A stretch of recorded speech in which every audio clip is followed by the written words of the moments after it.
Welcome to the BXG podcast, the podcast where pop culture and nerd culture meet at the nexus of the universe and are melded as seamlessly as Nick Cage in poor financial decisions. I am one of your hosts, Brenton Bestwick, alongside my co-host, top of the muffin to you, Greg Filson. Greg, how are you? It's not top of the muffin to you with the exclamation point, is it? It is, actually. It is. Yeah, they want that exclamation point. I'm great, man. How are you? It was a cloudy, overcast day here in California and in beautiful Santa Barbara. You couldn't enjoy the lusciousness of it. Still went down to the ocean, did a little coastal drive today. But, feeling good and just, hanging out. Well, every day here is overcast. This is true. Western Pennsylvania. More cloudy days than Seattle. Yeah, more cloudy days than anywhere in continental U.S. Before we get into the corrections, I have something that I just need to go off the rails about. And I want to qualify this and add a disclaimer. And the disclaimer is that I think both of the candidates for the presidency are nuts. I think one of them is a petulant man-child, and the other one is afflicted by senile dementia. I think both of them are crazy, but there's something that Donald Trump does that just drives me up a wall. Do you follow him on Twitter? I loosely follow him on Twitter. It's a lot to take. Right. It's a lot to take. Yeah. So he does one thing that just drives me nuts. And I know I'm not the first person to point this out or make this joke, but I feel like I have to. I don't understand why whenever he's about to be on one of these morning shows or radio shows or whatever, and he tweets about it, why he always ends the tweet with the word enjoy, like he's a freaking waiter at a Chili's bringing you your salsa ranch and nachos. I'm going to be interviewed by Sean Hannity at 9:00. Enjoy. I don't get it. It bothers me why he's like a thing with this comment that he makes. I don't understand it. I don't understand it either. I think he has no idea how to end anything. Like, if you've ever heard him, speak, so he's just enjoy is a good closure to him. It's like, sure, I am, going to the bathroom. I'll be back in 2 minutes. Enjoy. Yeah, enjoy your hordivorous. Exactly. So I think it's just mostly he has no idea how to end things because he's, he is what he is, as he says about COVID. So, yeah. All right. We have a couple corrections. First of all, I think I skewed in one direction or another the hard drive information on the PS5. The PS5 is going to have 825 gigabytes of hard drive space, which cuts down to about 664 gigabytes of usable hard drive space when it counts for operating system and things of that nature. The other thing is you mentioned during our discussion about Nicolas Cage about owning a castle. He actually owns 2 castles. Not 1, but 2. That's a good correction. I'm glad I skewed low. Right. Well, he also owns a slew of other lavish real estate properties, which is why he does 6 to 7 movies per year, which are almost all straight to video on demand. He has said it's about the money. I just have to do these for the money because he owns like 10 properties from LA, Las Vegas, New Orleans, New York. I think there's a couple others in the States, and then 2 castles in various parts of Europe. You think he's going to buy Buffalo Bill's house? He probably can't afford it. He should. He's making a bit of a comeback, though. He is. Yeah. Good for him. I have nothing against Nick Cage. I love his face. I do, too. I like it off, too. Yeah. All right. Listener inquiries. Bob Sacamano writes in again. And he asks us, Desert Island, 1 game to play, 1 book to read, 1 meal on repeat forever. What are your choices? 1 game to play, the original Super Mario Brothers. Okay. I love that. I can't believe I beat it as a child, and when I played it a few years ago, I got to level 8, couldn't do anything. 1 meal to eat, I'm a pizza guy. I love pizza. If I can just have great pizza. And then, what was the other thing? I'm sorry? 1 book. 1 book. Well, The Sun Also Rises by Ernest Hemingway is my favorite book of all time. I don't usually reread books, but I have reread that book several times. He's my favorite author. That was actually really easy for me. It's probably too easy. I don't know. But pizza, Ernest Hemingway, Yeah, those are my go-tos. Okay. And Mario Brothers. Let's start. Also, correlation with pizza. Maybe I'm just, it's my Italian heart. I don't know. Perhaps. Okay. Best one game? Super Mario World for me. I still play it pretty regularly. A while back, I got into trying to beat it like speed run as fast as I can. I can beat Super Mario World in 17 minutes. You can beat Super in 17 minutes? Yeah, I can beat from the first world to Bowser's Castle in 17 minutes. I want you to record that and send that to me because I'd love to see that. Well, the world record without glitches or whatever is like 11 minutes, something like that. I think I can probably get my time down to about 13 or 14. So that's that. Super Mario World. One book. I'm going to go with A Game of Thrones, which is the first book of A Song of Ice and Fire. And the reason I'm going to pick this, it's not even close to my favorite book. It's just so long that it would just take a long time. Yeah, over and over again. It's like 1,100 pages or something. Maybe only 900. It's really long though. One meal on repeat. That's an easy. Can I guess it? Go ahead. Hibachi? No. What? Olive Garden's Never Ending Pasta Bowl. Oh, that's a nice move. I like the unlimited soup and salad when you do that. The pasta always leaves me a little, but you get. Well, if I'm ever put on death row and they give you the last meal, it's the Never Ending Pasta Bowl because I could just sit there until until forever. I mean, if that happens, theoretically, how long do you take to chew each piece? A really long time, right? I mean, hours. Yeah, exactly. Until it's nothing. Yeah. Until it's just paste. Yeah, and then they're like, well, we gotta do this. And we're like, it's the Never-Ending Pasta Bowl. Okay, David S. writes in from Carn City, Harry Potter is the best movie series of all time. Prove me wrong. Well, you're from Carn City. You proved yourself. That was an easy answer. Harry, yeah. Just with the books, the second book and the second movie just do not do anything for me. I didn't read Harry Potter until I was 30, until Janie, my significant other, said, you need to read Harry Potter, you'll love it. And I read the second book, and I was in the middle of the second book, and I was like, this is terrible. Please tell me this gets better. And she's like, read the third book. If you don't like the third book, then stop. And I actually love the third book and the third movie. I think it's the best. I don't think it's even close. Oh, wow. For me. Oh, really? Wow. Okay. I mean, that's fair. For me, I mean, it was just for me personally. Maybe it's because it was such a low point coming off the second book. I think for me, part of it is I've seen, as far as the movies goes, I've seen the first three so many times. Sure. I like the ones towards the end a little bit more. The fifth one's my favorite, book and movie. Well, yeah, that's my second favorite. So, I get that, yeah. I think that's when things really started to turn a little bit with the fourth one, but definitely the fifth one towards a more adult theme. I get that, yeah. The first two are very juvenile in nature, so... They also look like they're filmed like British sitcoms, which is weird and off-putting. Yeah. I remember when before Harry Potter got big and my mom had brought me home one of the first two books and said, here, you should read this. It's about a kid who's a wizard or something and he solves mysteries. I don't know. And she just kind of threw it at me, not knowing the cultural significance of what was to come from this thing. It's funny because I had no interest in it. When it was first out, I was like, give me Hemingway, give me Steinbeck, give me these old guys with, give me F. Scott Fitzgerald.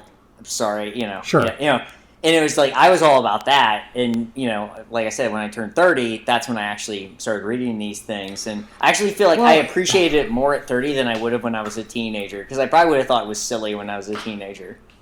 Yeah, the thing about Harry Potter is it's kind of the thing about like Dan Brown books is that they're not exactly high fiction. They're kind of junk food. Mm-hmm. Yeah.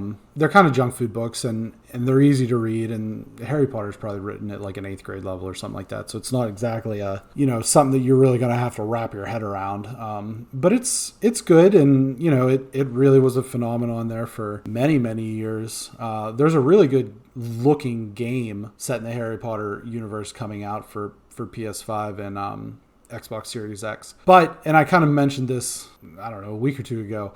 J.K. Rowling's saying crazy stuff online, so people are like, I can't support this game because she hates trans people, apparently. Yeah. I don't know. I haven't seen her quote, so I can't speak to that. It's not good. It's accurate. It can't be good. It's out there, and people are interpreting it how they're interpreting it, so it can't be good either way. The Warner Brothers Interactive, who's producing this Harry Potter game, has had to come out and say she doesn't have anything to do with it, people. It's all good, which is probably a lie because she owns all the direct licensing to all the Harry Potter stuff, and she's very involved in everything, and they're just probably lying about it. She's also richer than God, which we... Yeah, sure. So I mean, she controls everything. Yeah, and that's, I'm pretty sure she owns her own publishing arm, and she can pretty much do whatever she wants financially, so it's not, if this game only sells 500,000 copies and she makes a couple $1 million off of it, it's probably not worth bending down to pick up if she dropped it on the street. Are we going to say our favorite actual book series, by the way? Should we add that in? Because I don't think... I mean, you can. Yeah, well, my favorite is Lawrence Durrell, The Alexandria Quartet. First book is Justine. It is incredible. You looked puzzled because we do this via video. It's incredible. If you like great writing, it is magical. I read that book. A coworker of mine had recommended it to me on a Monday. I finished all 4 books by Friday. Wow. It is absolutely beautiful writing. The 4th book gets a little off the rails. It gets a little mystical, but really, like the rapper? Yeah, exactly like the rapper. Actually, okay. Yeah, it gets super weird. It's set in Egypt. That's why it's called the Alexandria Quartet. World War II-ish, but not so much around that. It just happens to be around those years. Really good. I can't actually recommend it enough. If someone's just looking to deep dive into something, it's a fun read. The books are actually not that long. Like I said, it took me 5 days to get through it. That would be my series recommendation. 4 books too. It's not that long. I would say, as far as series go, honestly, Harry Potter's probably my favorite long-running series of books. I'd throw the Ender's Game books in there as well. And I'd throw the Game of Thrones or the Song of Ice and Fire books in there as well, but it's hard to recommend that because it hasn't been finished and he's taken like 20 years to write the 5th one or the 6th one. So as far as series go, that's probably it. I would probably say it actually is Harry Potter. I read more probably like standalone. Same. I do too. Books. Yeah. I've been lately. I've been reading when I actually read things. I've read Cormac McCarthy. The Road is probably one of my favorite books. I read Old Country for No Men recently. Same. Really good. I mean, it's super. It's like weirdly. It's pretty close to the movie. Yeah. There's a few things that have changed, and then I have his trilogy. I have it in one big book, and I kind of started reading it. He's hard to read. His writing style's not easy to read. No quotations. The Road, the characters don't even have names, so that's kind of difficult. I read Jurassic Park, the actual novel, here in the last year or so, and that is really good. It's nothing like it's so much of it's different from the movie. It's crazy. It's more of a horror story, honestly. They don't even talk about dinosaurs for the first 100 pages. Some of the scenes are like no in the movie, and I remember posting this online after seeing Jurassic World, or it might have even been the second one. Why does every Jurassic Park movie end with B.D. Wong escaping with dinosaur embryos? Literally every single one of them. He don't make it out of the book. No, nobody does, and it's even the scene in the movie where Newman from Seinfeld dies is very tamped down. You see it off. You kind of see it off screen, that sort of thing, because they're trying to sell toys. Right. You know what I mean? So the movie's not that graphic. In the book, it's visceral. His death scene. So I mean, spoiler alert. This book's 35. Yeah, no spoilers. I'm sorry. If the book's as old as I am, there's no spoilers. Yeah, that's So, but anyway, I would recommend if you haven't read Jurassic Park to check Jurassic Park out. Cool. Yeah. All right, so we got a great show tonight. There's no musical act. So we didn't get Foreigner? Did they decline? Oh, this is news to me. Damn it. Well, all right. Next time. We have a six pack of topics for you, as well as the always popular quick hitter topic. And then I added one of the quick hitters late, and I'm really looking forward to it because I don't think you saw it when you were reviewing the document. I'm gonna make you watch a YouTube video. We're gonna watch. Oh, that's the way to do it. That's the way to do things for me. It's gonna be a thing. All right, number one, the Billboard Music Awards were handed out on October 15th with Kelly Clarkson playing host to an empty Dolby Theater in LA. Taylor Swift and Billie Eilish led in nomination count. Eilish took home several awards, including Top Female Artist. Top Artist went to Austin Richard Post, aka Post Malone. Garth Brooks received the Icon Award and performed a medley of his hits. Other winners included Lizzo, Lil Nas X, Khaled, and more. Did you watch this? I'm not really an award show guy, but I do like to see who some of the winners are. I like to see the winners. I didn't watch it. I was at work, so this wasn't feasible. I like Billie Eilish. I think every award she wins. Best New Artist for me, I think, was something she won. That's odd, unless I read the awards weird. But I just want to go into that. It doesn't matter whether she... The Best New Artist awards are always off, right? It feels weird. I remember when Fun won Best New Artist at the Grammys, and one of the guys said, "We've been a band for 12 years." Right, and so that's always weird to me. I almost feel like that shouldn't be an award anymore because you're not new. Yeah. You're just happen to have something maybe up and coming. Right, exactly. I think they should change the award around. I was fine with all these awards. It's one of those weird things where it's like, I don't know. Lady Gaga's album was incredible, and nothing from it. And a lot of people, she won a lot of MTV awards, so I don't even know. Yeah. In Billboard's based, it's like half votes, half with the actual. I think it's the charts. In the charts, right? Yeah, because people can still vote on it. That goes into that topic that we talked about last week with the different pay to play, right? Type stuff. So you're influencing awards. I don't know if there's any monetary payout for any of these things or not, or if there's like bonuses or what have you. I know, like in the games world, which is more my area of expertise, a lot of places will give bonuses if a game reaches a certain score on Metacritic. And I can't remember the specific example of the game. It was like you get a bonus if your game scores an 86 on Metacritic and it came in at like an 85 aggregate over whatever the date was, and everybody was just pissed.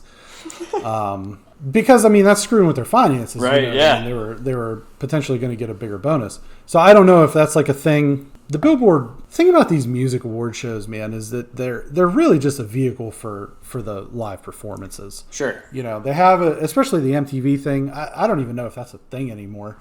But it's like, here's a collaboration between Post Malone and the Red Hot Chili Peppers. Now here's an award that nobody cares about. Now here's Beyonce and Sting, or whatever. Beyonce and Sting would be incredible. Could we do Rose? That'd be yeah. Yeah, we could do that. That'd be fun. Yeah, but that's all these award shows really are. Did you watch, as far as the music stuff goes? Did you watch Post Malone? He had like a couple months ago. He did like a live, or it was live, but then you could watch it again. He did Nirvana. No, I didn't see that. It was actually really good. How do you? What do you think about Post Malone? He's a goofy looking bastard. He's a goofy dude, but I like him. Honestly, I've listened to maybe 2 of his songs. The Spider-Verse song. Sure. Which everybody heard. Sunflower. And then maybe one other. I like him. I like that he kind of owns it. I think he owns that he's goofy looking. But that Nirvana, he did it with Travis Barker and a few other people. Okay. And they were all socially distanced within this house, and he was just drinking Bud Lights. If you want to sponsor us, Bud Light, Isn't that his thing? Is he the Bud Light Lime guy? Yeah, he is. But I think he was just drinking regular Bud Light in his concert. It was really good. I was really impressed. As someone who grew up with that music and really respects it, I don't think he did disservice to that at all. I think it was actually really, really good. And I think I have no issue with. I have no issue with these winners at all. I'm not up with it, as the kids would say with stuff like this. Sure. I don't know, but no one our age is up with music that is popular on the Billboard music charts. And that goes forever in time. Fair. I just mean, like, if you're 35, 10 years ago, you didn't get the music that we liked. I mean, that's just the way it is. And that's fair. I don't mind it. You know, I'm always going to stick with the people I know, and I still listen to some new stuff. Like I said, I listened to Blackpink, and I liked it. It was good, but I'm not actively seeking that out. Which is where the radio thing comes in, because if you don't listen to the radio, like I don't listen to the radio, I don't know what is out there. I just look... Yeah. I say, oh, this person has something new out, and I like this person. Let me listen to this. And I'll just listen to that on repeat forever because I like it. Yeah, we'll get into, whenever we do our recommendations, we'll get into some stuff. But, okay, number 2. Apple held a virtual event on October 13th and made some interesting announcements. MagSafe charging, new wireless charging features with accessories. The HomePod Mini, which looks like an Echo Dot ripoff. And then the biggest announcement was, of course, the iPhone 12. Standard edition iPhone 12 will retail at $699. And the iPhone 12 Pro will retail at $999. The new iteration promises a slimmer design while also performance improvements with less battery drain, as well as a host of other improvements over the iPhone 11. I know you're an iPhone guy. Are you excited about this? Do you still get excited about like new iPhones? You know, I do. I have my 11 right now, and it's good. My shorts when I was running. It fell through a seam and broke the screen, which was my only second career screen break in my life. Having every iPhone since the Series 2, I've had every iPhone every year. I'm going to get the 12. This is a bad time of the year because you want to buy people gifts. And I don't want to buy myself plus there's a new pair of Air Jordans that I want to get, and I'm more concerned about getting those because people see that, they don't really care about your phone. Right. I think that's one of those things now where the phone thing, to me, 6 years ago, it felt like, oh my gosh, you have this new phone. Like, nobody cares now. No, everybody's got a smartphone. Everybody has a cool phone. You know, if you have an iPhone 11, if you have an iPhone 10, if you have, whatever the new Samsung, or I don't know what everybody else uses. I mean, but I have an LG Stylo 5. It costs $20. Does it flip? No, it's... Oh, how cool would it be if it flipped? That'd be pretty cool. There is one that is like a flip phone that's a smartphone though. That's cool. It just flips and the screen pops up. I mean, I'm actually not against that. It's just my thing is once you kind of get into a certain operating system, it's easier. Yeah. It's just easier to stick with it. I mean, and I like Apple. I just like Apple products for whatever they're worth. I don't necessarily think they're the best. I'm used to it. So I think that's basically where Apple's gear is at. Is people are just used to, I wonder how many people, it'd be interesting to know how many people are switching over. You know what I mean? Like, oh, the iPhone 12 comes out. It's faster. It's got better battery life. It's just, I mean, I hope every time a new phone comes out, the battery's better because the batteries are crap in all these phones. And, make the battery better. I'll tell you what, the battery on mine's great. I can go like 3 days without charging it. That's impressive. I mean, I don't use my phone that often anymore because of what I have to do with my actual life, but I certainly have to charge it more than every 3 days. I usually just plug it in at night, just make sure I have a full charge the next day. That's usually where I'm at. Yeah, me too. But sometimes if you're in a situation, whatever. But yeah, I mean, what do you think about these prices? $699 and $1,000 for the iPhone 12 Pro. I think they know how much people will pay for stuff. And it's wild. It's a lot of money. I'm not getting it immediately. And my phone has a cracked screen, but it does what it's supposed to do. Honestly, if I get it right now, I'm not gaining anything. 5G is fine, but most of the time when I use my phone, I'm at home with my Wi-Fi. Right. And if I go to LA, I have 5G anyhow. That's one thing I don't really get is I get 5G internet when I'm in Los Angeles, which I don't go to anymore right now because of everything going on. But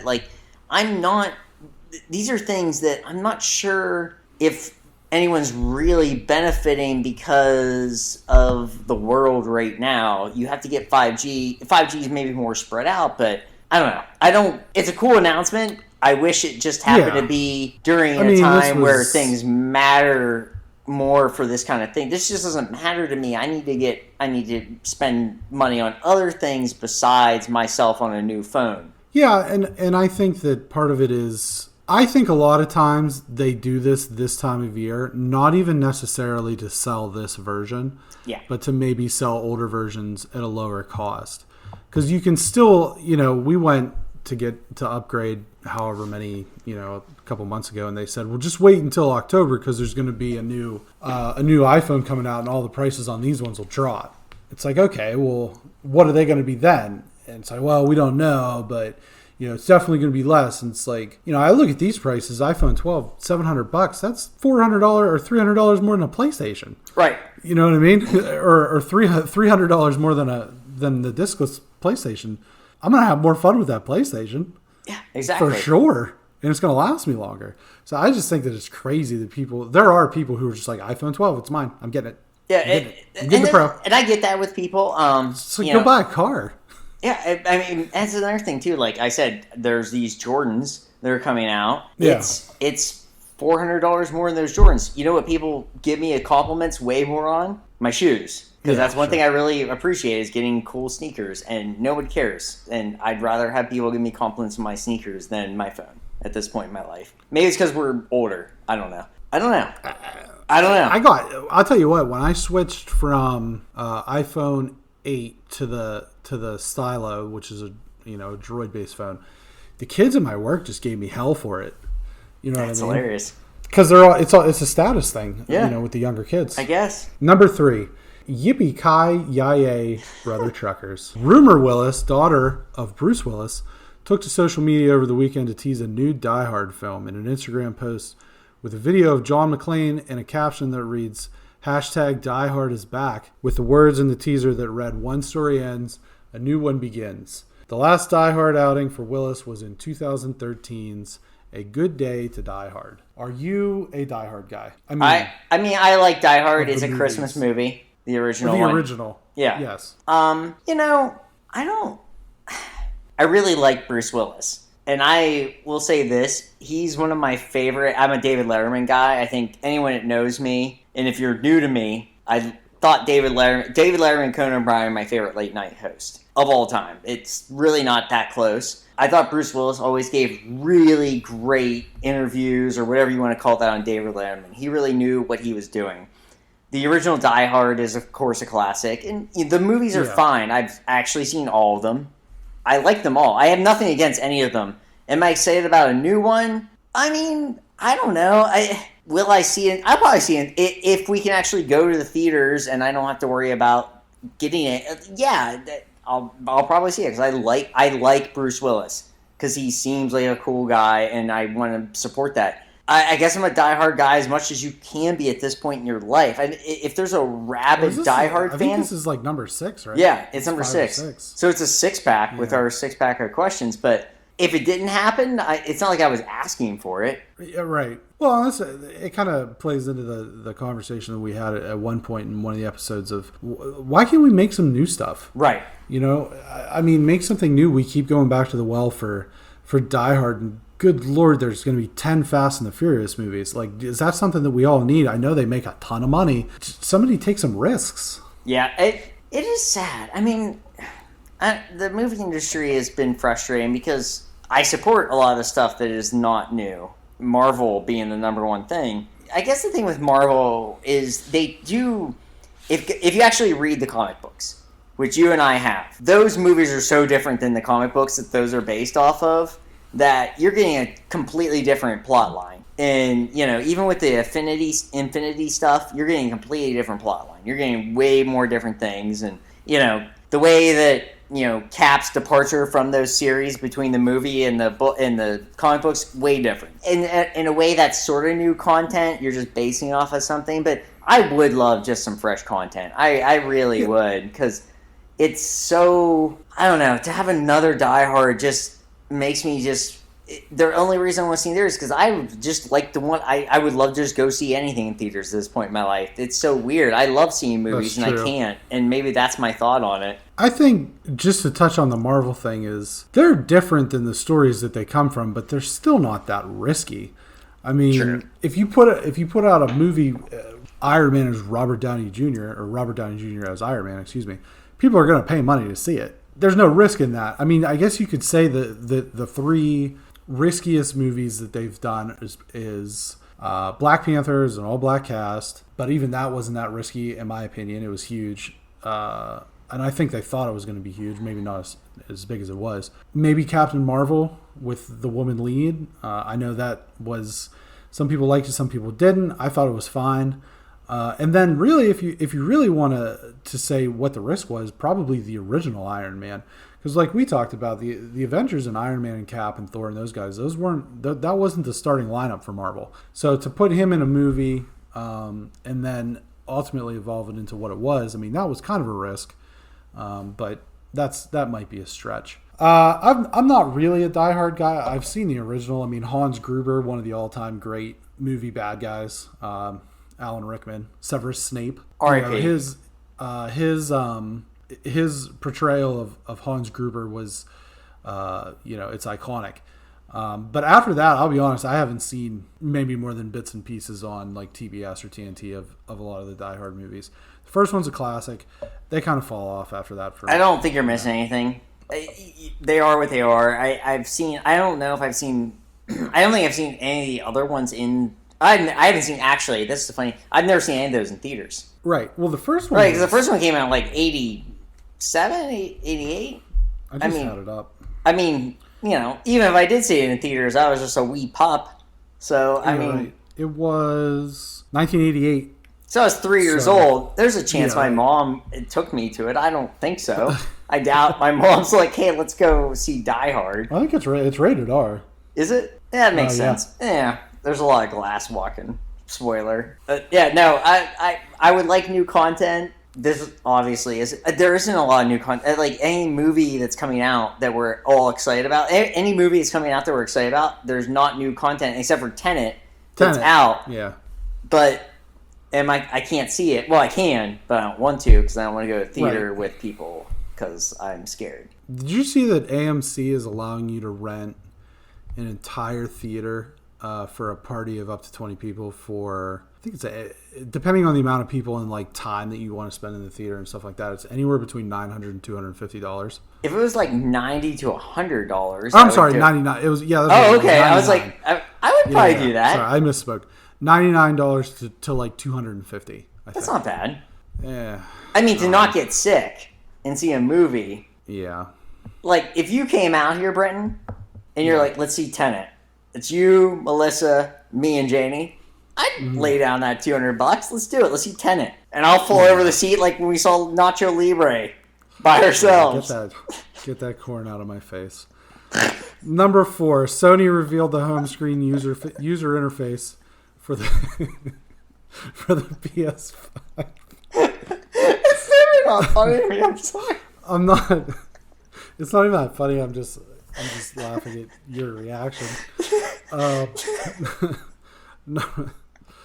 Oh boy. Number 4, Sony revealed the home screen user interface for the PS5, which launches November 12th in Japan, North America, and Canada and Australia, and November 19th for our European friends. The primary changes from the PS4 user interface are store integration into the home screen, less clutter overall, a game help window for you if you suck at video games, picture-in-picture options to view your party members' screen, control center activity cards which give detailed information on a variety of in-game info such as trophy information, and a faster overall experience on the home screen. This was the number 1 trending video on YouTube for like 2 straight days. Whenever they drop this it's like a 10-minute long video where they kind of go through and show you the whole the UI, the user interface that's going to be on the PS5. I didn't watch it. I just kind of glossed over the details. But the things that kind of stick out to me that are interesting, having store integration on the home screen and depending on how they curate that is going to be really interesting and cool, because it's a real pain in the neck to go into the store just to kind of like browse around or like get recommendations on games that maybe you haven't seen before. And the other thing is the activity cards. I saw like the trophy progression and things like that are going to be pretty interesting. But overall, I think this is the start of them sort of kind of letting the air out of the balloon and giving us a little bit each week until finally this thing launches on November 12th here in 2.5, 3 weeks. It's crazy how quick that's coming up. You know, when I first saw this, my actual initial reaction was, when will I actually be able to have one? Yeah, that was actually my initial thing, because like I have tried. I just honestly sometimes I'll wake up in the middle of the night and I'll see if I can buy one, and I can't. Me too. And you know, I'm actually gonna look right now. Yeah, I don't blame you. I did it 2 nights ago. I woke up at like 3 o'clock in the morning because of the sprinkler system outside our place, and I was like, I guess I'll see if I can buy a PlayStation. I couldn't. Yeah, It was a bummer. Nothing right now. Because I actually don't. I mean, it's cool that I guess it's cool they gave that. It seems a little whatever. I mean, I expect things will be better. It's just like I said about the iPhone. I hope things are better. Mm. It's the newest edition. You had years to come up with this. Right. Things should be better. If they're worse, if they're the same or worse, then what are we waiting for? That's basically where I'm at with it. I assume things would be better. I assume things would be quicker. I assume things would be better user-friendly. And I guess... Yeah. The PS3 wasn't even a clown show. It was the whole circus. Right. And as far as the UI went, and then the PS4 was it's definitely better looking. It's sleeker.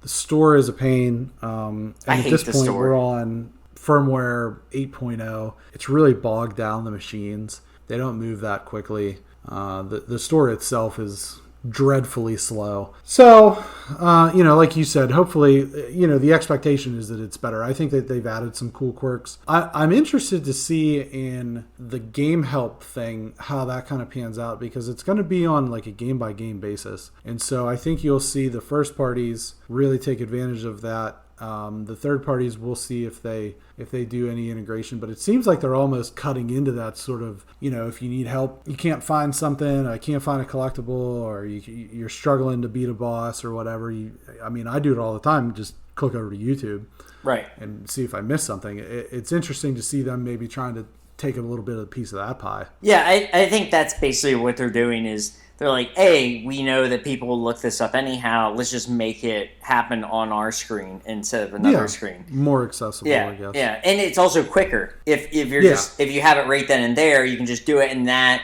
leads you to go to another game quicker, purchasing things quicker. And so you're going to go through more games, I'm guessing is what they're thinking. Yeah, sure. I think that's a big part of the reason why they're putting the store right on the home screen is people will be, especially when you get into those sales, people will be more tempted to check out some things, whereas now you really have to go looking for the different sales and things like that. Number 5, ex-boss Phil Spencer said in an interview with Kotaku that Microsoft does not need to ship Elder Scrolls 6 or any Fallout games to PlayStation consoles to make the Bethesda deal $7.5 billion in cash work for Xbox. He also notes in the same story that they are not trying to exclude any player base, but reminds people that the Microsoft player base is not limited just to Xbox, but also has PC and Project xCloud gaming options as well. Naturally, his comments kicked off a fresh round of speculation industry-wide as to what this means for the future of Bethesda games on Sony consoles. I'm going to see if I can pull up the actual direct quote because I felt like he contradicted himself. This is what he says. He says, is it possible to recoup a $7.5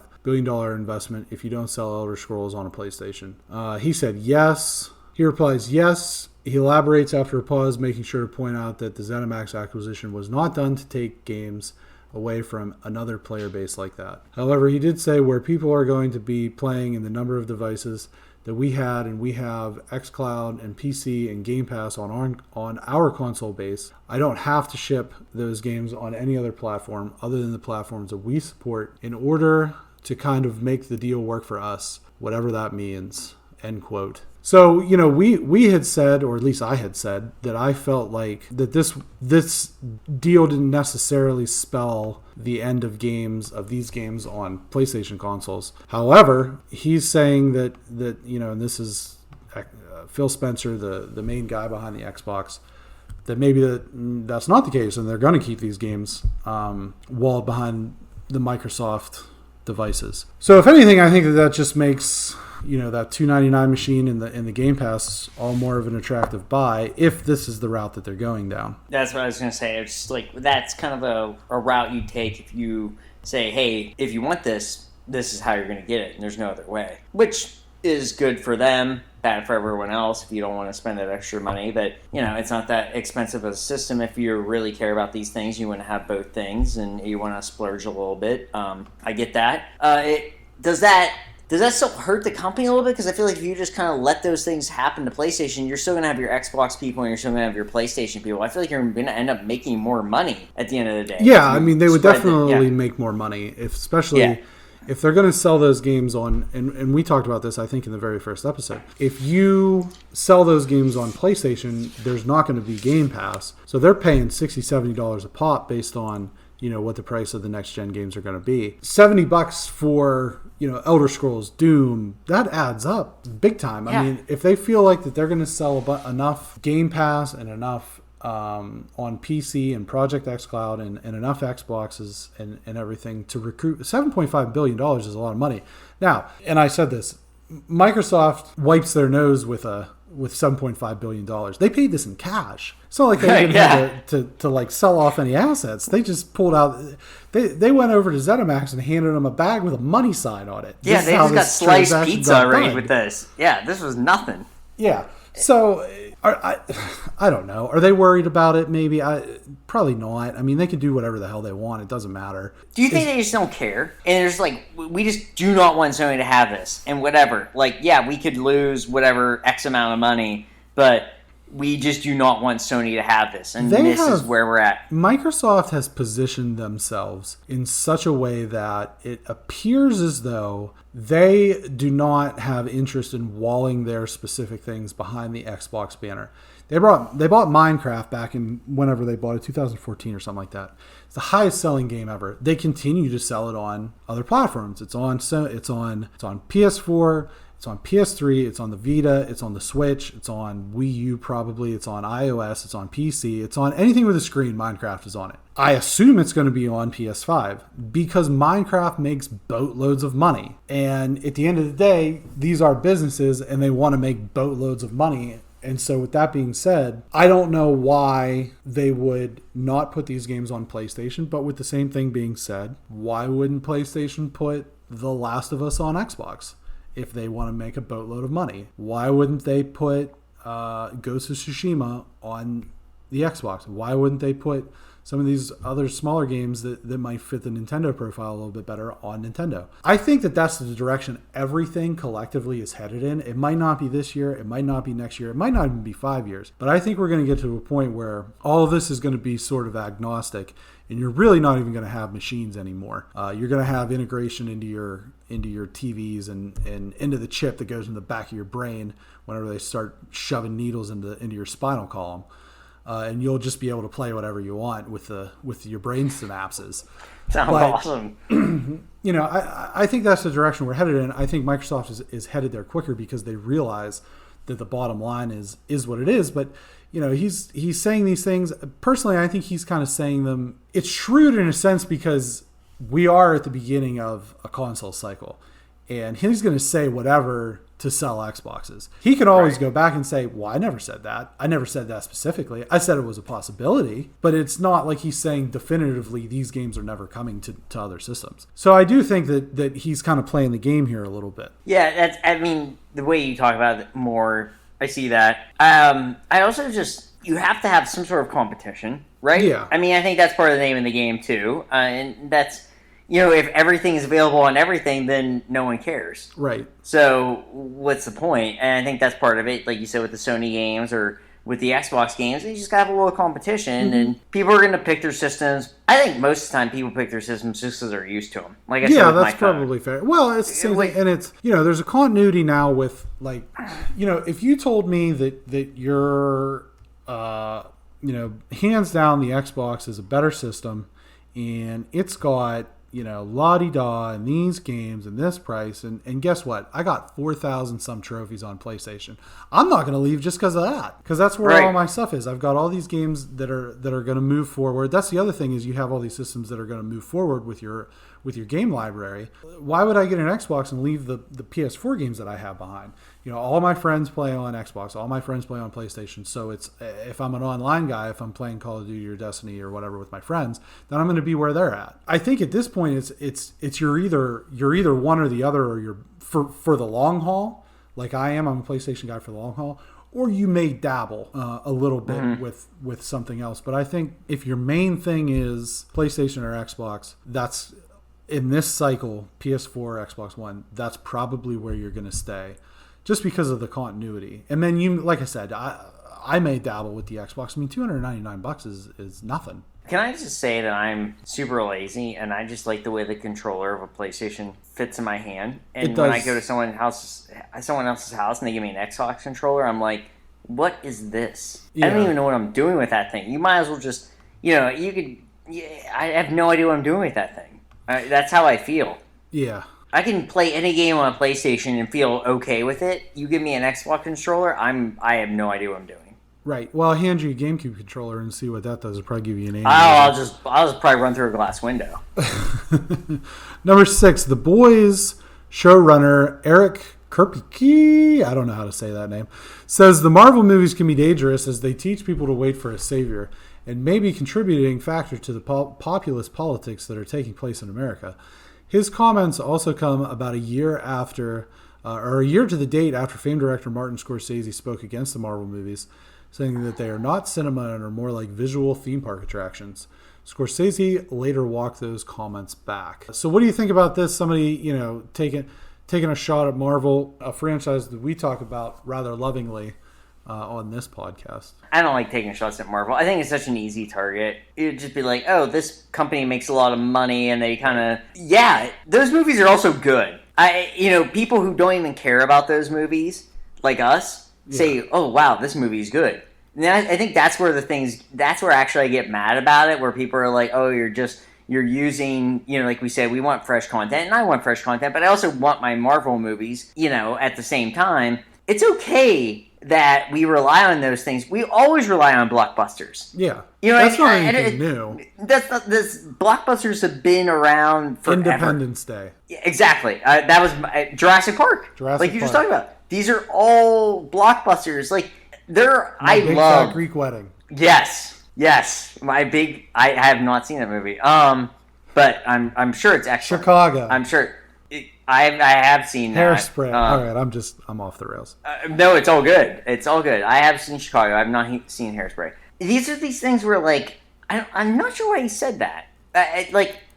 Because he's like, The Boys is content based off of a comic book. He's succeeding off of content that is the same content that these movies are big on. It seems weird to me. I don't know. I mean, I think was he saying something just to say something? I don't know. He did say, I should clarify, he did say in the interview that he is a fan of the Marvel movies, and he believes that they're dangerous for this reason. That he said that they teach people to wait on a savior. Okay, whatever. Here's my take on this. The Boys is successful in part because there isn't anything right now that people want. It is a satire. It does kind of satire the Marvel thing a little bit. It kind of peels back the curtain a little bit on heroes and shows you that they're not perfect people. Okay, that's fine. My thing with the Scorsese thing, he said they're not movies. They're like visual theme park attractions. Okay, and good. Yeah, that's what I want. Was that the negative part? I mean, and I love Martin Scorsese. Right, I mean, and we all do. Okay, I'm not saying anything new. We all love Martin. Right. But all his movies are, not to say this because I do, they're literally the same thing. They're just different iterations of the same thing. They're long, largely Italian-based movies where, there's a family involved or, there's something sketchy involved. They're very violent and the Rolling Stones are playing. I mean, right. There's nothing. I love those movies. Yeah. I absolutely love those movies. So for him to say something that annoyed me at the time because I was like, dude, like you are getting, everything you've done is based purely on the fact that you did like really, really good movies early on, and even if your movies aren't great now, which I still think they're great. Yeah, I do. Mm-hmm. They are great movies, but it's like he walked back on that because I think he honestly thought like, oh man, I actually kind of contradict myself in what I have done were Marvel movies before they were Marvel movies.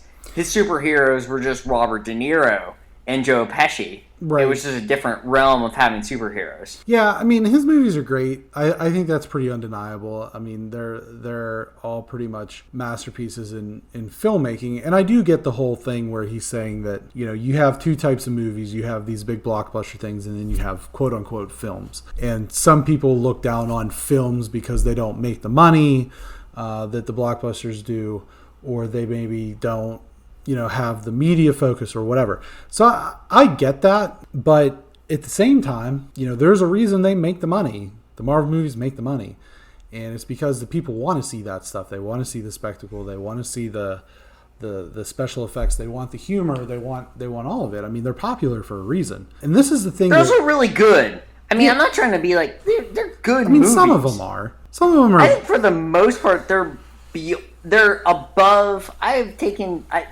Janie is not a comic book person, and I said we have to watch all these movies, and her favorite is the original Captain America, which no one has said ever. Yeah, right? Exactly. That's a bad opinion. It's not. No, I mean it's. But she likes that content because she is that, she is she's an old school person. And sure. But what I mean, my point on this is they appeal to everyone. Right. There's a movie out there that if you made some person watch every single Marvel movie, they're going to be like, wow, one of these movies really appeals to them. Well, I mean, they've made enough. Right. You would hope. Right. You would hope that, isn't that also, that's a good thing though. Yeah. If you've made enough and you appeal to someone. Here's all you have to do is once you appeal to them once, you kind of hook them in because they like that character. Here's my question, and this speaks directly to what Mr. Scorsese said, that these are like theme park attractions.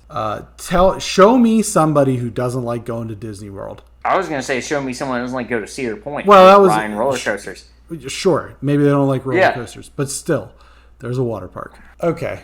There's also just other things that you can do at every theme park, right? That appeal to everyone, right? Okay, quick hitter time, and we're gonna lead this off by we're gonna watch something together. Okay, I have YouTube up, so I'm ready to rock and roll, and it's my YouTube account, so whatever happens, things are gonna get weird. Okay, so I want you to search for. This is my favorite thing we do. If I just haven't seen something, Japanese Dunkaccino. Have you seen this? No. Is this a drink? Kind of. Dunkaccino. Dunka. It's the first thing that comes up. Al Pacino? Is it Al Pacino? Yes, it is. Okay. You're just gonna go ahead. Just go ahead and click on that. What is happening? Oop. Oh my god. Dunkaccino? This is super offensive, I guess, to probably some people. This is the Japanese dub of this commercial. This is incredible. Oh, he has a donut vest and his inliner of his jacket is Dunkin' Donuts. As it should be. I mean, is there an American version of this? I've never seen it, and I watch a lot of sports, so you figure sports games would have this on there. This is incredible. His little dancing, I mean, good for him moving like this. God, he's a billion years old. Okay, let me see if that's incredible. I am impressed by all of this. Apparently, there's sub things of this, which I'm sure are incredible. Here's Yeah, this is a real Dunkin' Donuts Al Pacino commercial. wins an Oscar for Dunkaccino? There's no way. Somebody made a fake thing about this, so I like this. Yeah. Dunkaccino, but it's a bootleg VHS tape. Okay, this is a real video, like a real Dunkin' Donuts ad. You could just search Dunkaccino and watch that. By itself. Okay, I can do that. Is it just him regular? Yeah. Then? Okay. Yes. 15 seconds. Oh, I have an ad. Sorry, I have to go through this ad. That's just 3 seconds. Okay, here we go. Yep.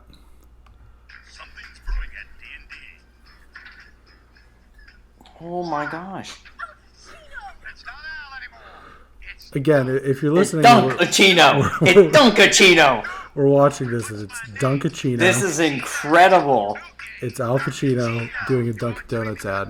This is on YouTube. Maybe the worst commercial ever made. I have another one. I'll give it to you later. I think the This Japanese is from one's funnier. 2012. Yeah, so it's like 8 years old. The Japanese one's funnier, I think. Well, yeah. I've never seen it though. Right. How have I never seen this? Again, Dunkaccino. YouTube. Dunkaccino. Yeah, you can hear it in the background. I would like to hope that there's a Dunkaccino beverage, and it's just a lot of cocaine in a coffee. It's just cocaine in a coffee. Yeah.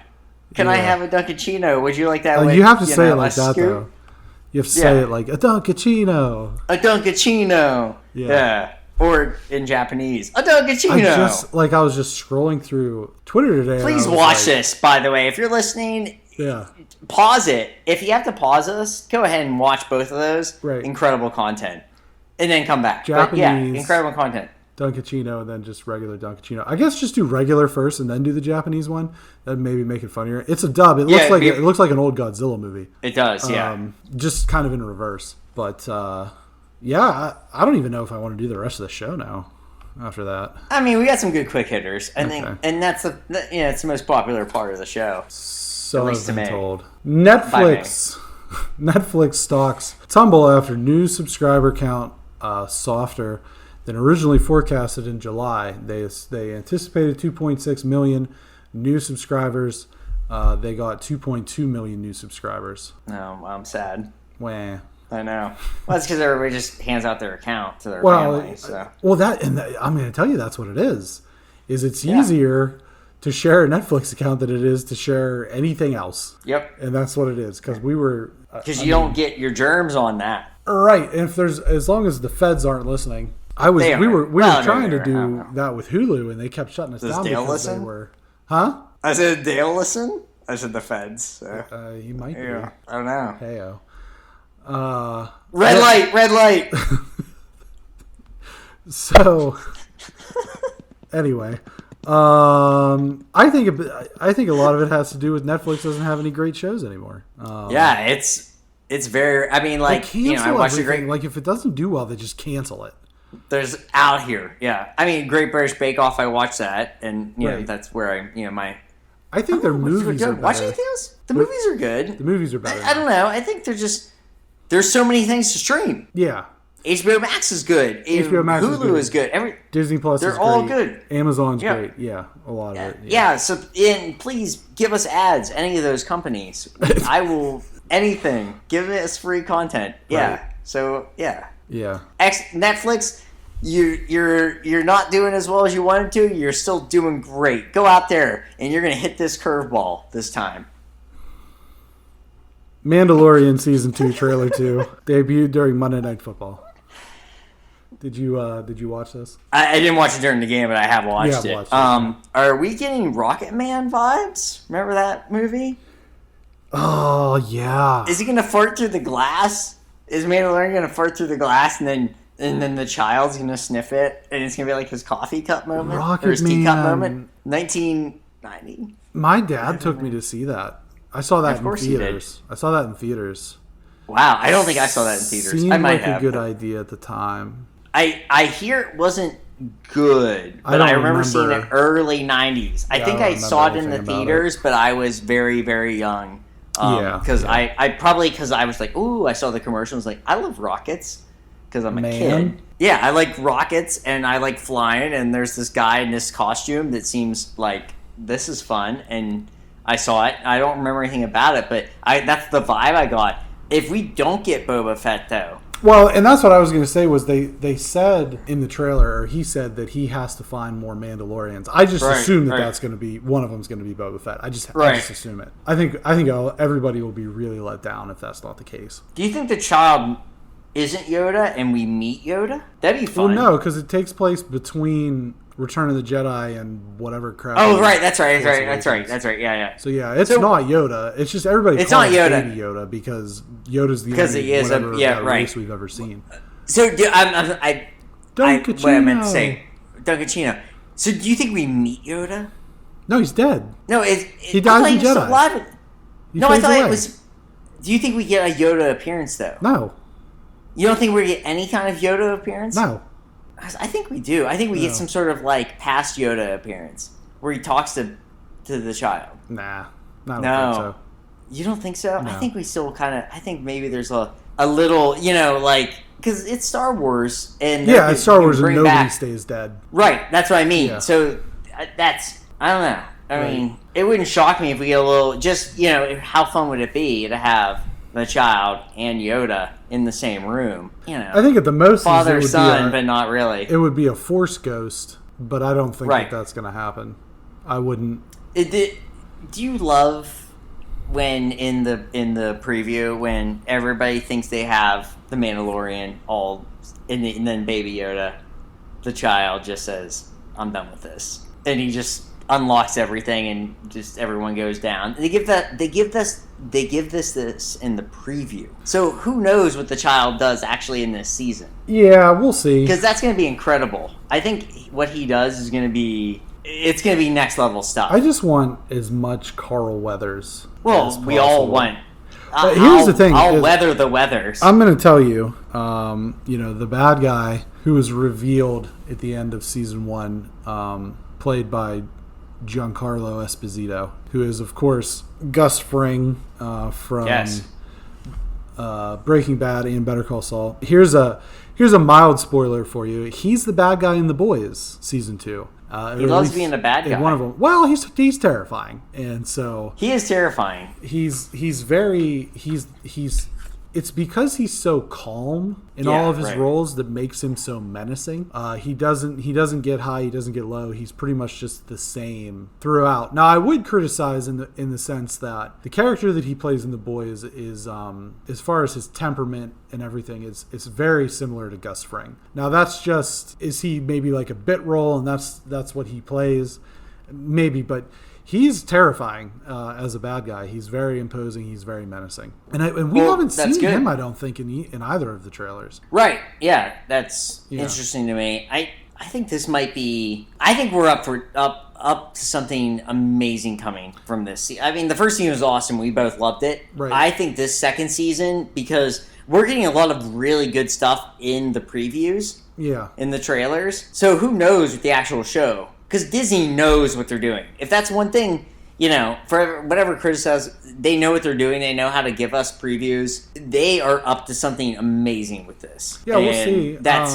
We plan to do a review discussion for each episode. I'm excited for the general audience. Okay, we will see the first look at Spider-Man 3 at some point in December. We're gonna get something. We're gonna get some idea of what is going on in Spider-Man 3. I'm sure what the name is. I'm sure it's just going to be like a 10-second teaser trailer, but and knowing Marvel, it'll probably raise more questions than it answers. Oh, sure. I mean, I'm not expecting anything. Like, oh my gosh. But the second it pops up on my phone that there's a new trailer for it or whatever it is, I'll click on it and I'll be like, yes, give me this. This is what I want. This is my content for the night, for the day, whatever. I'm excited. I mean, I love these movies. And they know we love it.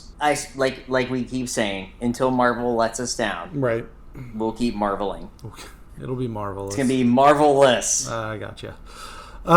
Dexter returns in a limited run series. Did you watch Dexter? Is that a show? I haven't watched Dexter. You never watched it? Nah. This is a big deal. I've never watched it. I know this is a big deal to people. It is a big deal. What's funny? It's one of those things where it's a big deal to people. I've never met someone that watched Dexter. I have. I've met a few people. Okay. They've told me that I would like it. That's same. Not same, but like I've read people that have watched Dexter and be like, and there are people I like.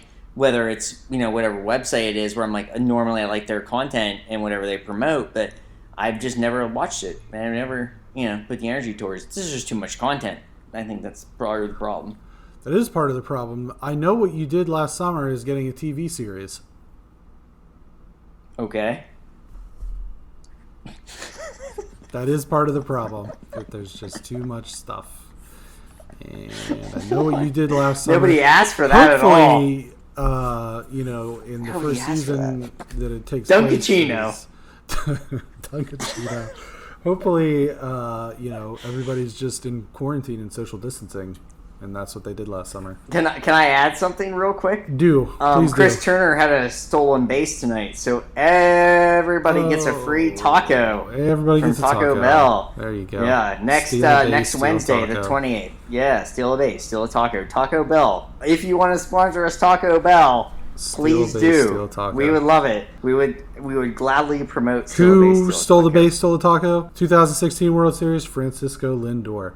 The DualSense PS5 controller will simulate player fatigue in NBA 2K, with the sprint trigger becoming stiffer as your player tires. That's cool. Yeah, this is one of the other one is that I've seen that really takes advantage of the haptic feedback on the triggers is a game called Deathloop, where the back right trigger is your trigger for your gun, and if your gun jams, it'll lock in place. That's awesome. Yeah. A lot of people were really upset that PS4 controllers won't work with PS5 games, which I think is ridiculous because I'm buying a new system, I'm getting a new controller. I don't know why. I've seen people say, well, like when my homies come over and we play Call of Duty together, they need to have a new controller and I don't want to spend $70. Your homies aren't coming over to play Call of Duty. You're playing it online. Stop being a poser. But that's one of the cool things that's coming for the DualSense. I don't like that name. I mean, it's been DualShock since PS1, so I don't know why they would change it. But I guess it's because of all the senses.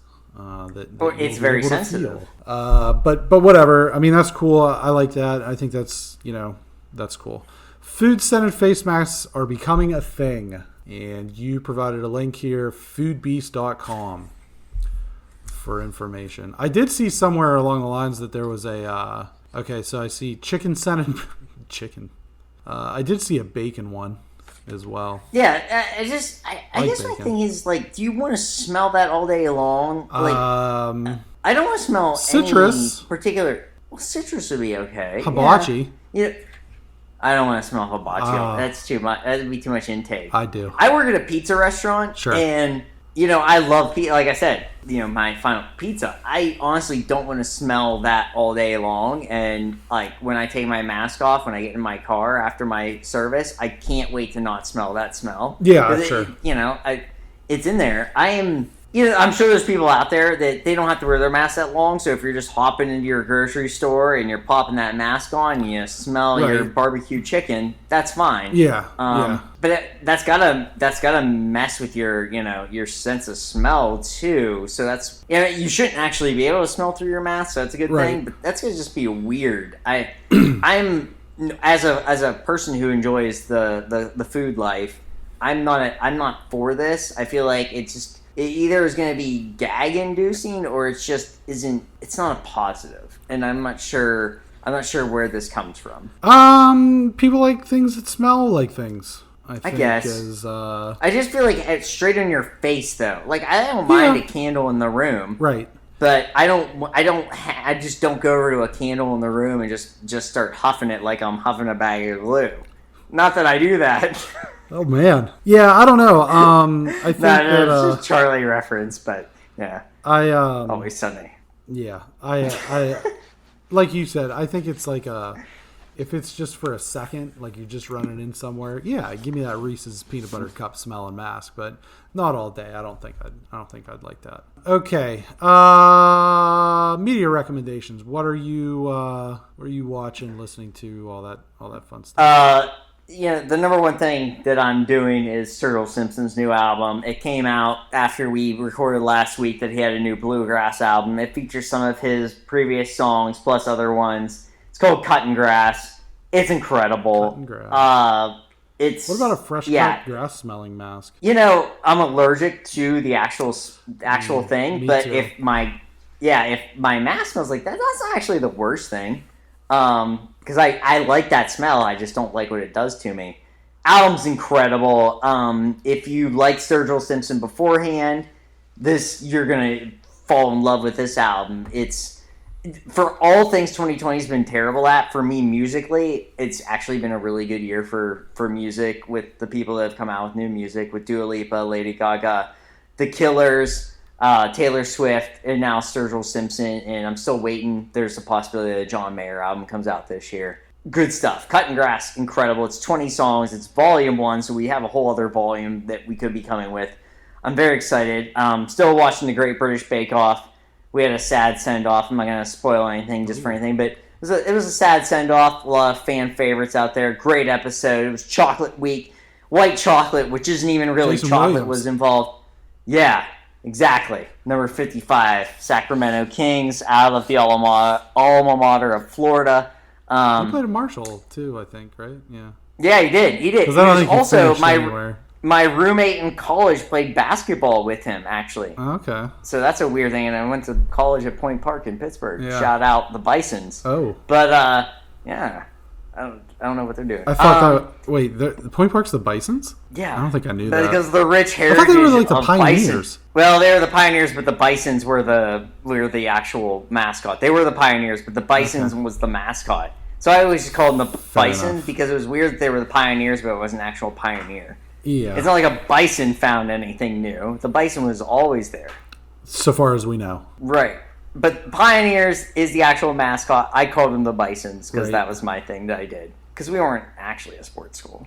Yeah, sure. Right. If you don't play football, you're not really a sports school. Right. Yeah, that's probably fair. I'm playing, let's see. I'm still working my way through Symphony of the Night. I've been getting further into Fall Guys Season 2. Got my first crown tonight, right before we started recording. That means I won. Do you get an extra nipple with that? No, they're hidden. Oh, okay. I know maybe, I don't know. Hidden nipple. Oh, okay. I don't know. I don't have a nip count. I have a crown count, though. Yeah. Right. We started watching The Amazing Race. That's one of my shows. I really like that show. D'Angelo Williams, former Carolina Panther great, is one of the contestants, along with former Panthers tight end Gary Barnidge. So as soon as does he have dreadlocks? He does, and they're dyed pink. Part of them. He has incredible Breast Cancer Awareness Month. Well, I believe his mother and grandmother both died of breast cancer, and that's why he does that. Oh, okay. Because he's done that since he played for Carolina, and then through like, when he played for the Steelers. And everything. Yeah, well, that's a good cause, and that's sad for him, but I'm glad that he supports that and going forward. Best running back in Panthers history not named Christian McCaffrey. He's going to be back soon, right? Christian McCaffrey? Probably not. Quick. Probably not this week. I think they're going to let him go another week. What are we yeah, because they got Thursday night on. They have the Thursday night game in week 8. So they're going to let him rest another week, since the week after will be short. They're going to be better with him. I've heard people say that he doesn't matter. What do you think? Well, I mean, Mike Davis has done great, but Christian McCaffrey is different. Awesome. I mean, he can go out and play in the slot. He runs the route tree as well as any wide receiver in the NFL. He runs between the tackles. He runs outside the tackles. He's even thrown for a touchdown. I was really upset when they drafted him because I thought he was going to be a bust for sure, but I was really wrong about that. Just like I was wrong about the whole Matt Rule, Teddy Bridgewater regime in general, because I know they're 3-3, but I didn't expect them to win 3 games all year. Things are looking up. I think that the defense, the passing defense is coming along. The secondary seems to be good. They don't hit home on a lot of sacks, but they pressure the quarterback really well. And they have this rookie, sort of like this hybrid linebacker safety, Jeremy Chin. He could win Rookie of the Year. I think he leads all rookies in tackles, or he's very close to it. And he plays well in the passing game.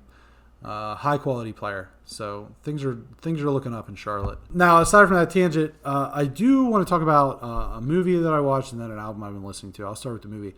I watched The Trial of the Chicago 7 on Netflix. It's really good. It's got Eddie Redmayne, Sacha Baron Cohen in a fairly serious role. He does have some comedic parts. Your boy Jeremy Strong is in it. Nice. Michael Keaton plays a small role. Pittsburgh's own. Yep. Joseph Gordon-Levitt plays the prosecuting attorney. It's really good. It's a story of 1968. The Democratic Convention was in Chicago. They were protesting Vietnam, and there was a riot, and they pinned the riot on these 7 guys. It's actually 8. One of them is a Black Panther, but he doesn't associate with the other 7. So it's like the whole trial. The judge is senile. And he's just like completely out of control. There's funny parts, but it's just a really good serious movie. It's Aaron Sorkin wrote and directed. So it's kind of... He's done some good things. Just a few. So it's kind of in the same vein as a lot of his other work, but it's really good. It's on Netflix. I've seen it it's getting like 10 out of 10s on a lot of the rating sites. Not that I really believe in numerical value ratings. I'm more of just is it good? Is it not good? Yes, it's definitely good. You should watch it. It's not long either. It's only about 2 hours. The other thing is I've been listening to this hip hop album. The artist is Open Mike Eagle, and the album is called Anime, Trauma, and Divorce. This is the best hip hop album I've heard in literally years. I saw that. I still need to listen to it. I've just been too much into cutting grass. I can't stop listening to it. Well, you should listen to it while you're cutting grass, like on your iPad or iPod. I don't cut grass. That's why you live in a condo, so you don't cut grass. You just hear it at 3:30 in the morning and get annoyed. So, but yeah. So anyway, it's great. Like his references are great. It's about a lot of dealing with personal struggles and things like that. And it really spoke to me. And some of the references. The two songs that I would really recommend are Sweatpants Spider-Man. It's great. Great rhymes. And then WTF is Self-Care is the other song that I would definitely, if you pick two songs, those are the two songs to listen to. They're great. There's some humor in them. Like I said, it's the best rap album I've heard in like years. Probably since the Black Panther soundtrack. So however long that's been. That's probably my favorite rap album of the last few years is actually the Black Panther soundtrack. It's a really good album. And I forgot to say this in my part, but The Invisible Man, Elizabeth Moss from Mad Men and other, great movie. It's on HBO Max. Honestly, it's spooky season. It's October. You get that. It's a thriller. You're yelling at the screen. It is unbelievably good. I cannot recommend. She's so good. Yeah, I can't recommend it. She's the lead in Handmaid's Tale as well. Correct. Yeah, exactly. Yeah. Good show. So she's great, and the movie's incredible. Yeah. So yeah, those are what we're listening to, watching. Like I said, Open Mike Eagle, Anime, Trauma, and Divorce. I was recommended this by a friend who actually knows this guy. So recommend our podcast so that we get a bigger audience, and then maybe I can make a request to get him on it. Nice. So, do that. We're gonna have guests. We've locked down our first guest for November, so that's gonna be exciting. We are gonna be recording our favorite albums episode here on Thursday. We've gotten a few submissions. Hopefully, we'll get a few more. This will be live before or after we record that. So, but we do want more listener interaction. Send us your questions, text us, message us. Use the email bxgpodcast@gmail.com. Follow us on Twitter at GTFilson and Y2B, Instagram at GTFils and at Y2B. Yeah, please come at us. I mean, honestly, this is Dunkaccino. I love doing this. Dunkaccino. I have one day off. I love doing this. I can't wait to do it. I want people to enjoy it. Please send us anything you can. Even if it's just, top 3 or 4 albums, if that's all you can think of, if that's all you can do, send it to us. We want this. We want to add you in there. Plus, you get your name on the internet. That's fun. Yeah. There's nothing wrong with that. So send us whatever you can, and keep listening. Tell your mothers, tell your family, tell your friends. Here's what I'm going to do is I'm gonna convert the Dunkaccino, the English one, to an MP3, and I'm going to put it on after the outro music. And if they want to copyright strike me, come at me, dog. We're not making any money off this anyway. Yeah, exactly. And then Dunkin' Donuts give us an ad. Unwittingly. Do it, Dunkin' Donuts. Give us an ad. Subscribe. Please. Subscribe. Leave kind reviews. Share. Please share. Please share. We're really trying to grow our audience. We're bringing the goods every single week. We're delivering on time every time, like the United States Postal Service. Rain, sleet, snow, all the above. Tell your parents, tell your friends about the unmistakable essence of the BXG podcast. Woo! Love it. Take care, Another guys. Great episode. Another great Take episode. care. Love you guys.